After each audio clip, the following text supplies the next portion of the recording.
So when you're really doing conflict management, first of all, let me say this. There are people who do not like conflict, and then there's the rest of us. So it's not that I like conflict, but I'm just not afraid of it. And that has to be the first thing.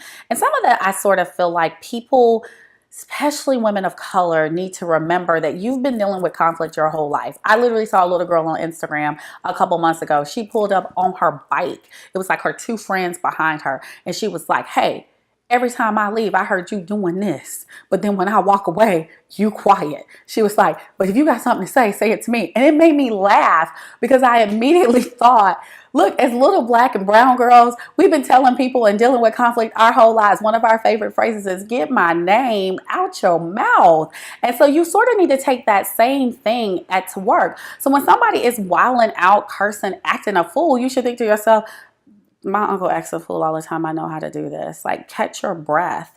And then one of my favorite things is this: you're not going to outman a man. So you trying to be as boisterous and cursing him back, that's not going to get it. What I usually do, and I have a pretty loud, gregarious personality, is that's when I will take it all the way down.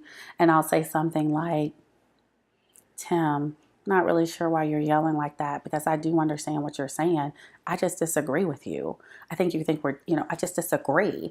And then take it down and then move forward with my point. So my real takeaway is, like, don't be afraid of the conflict.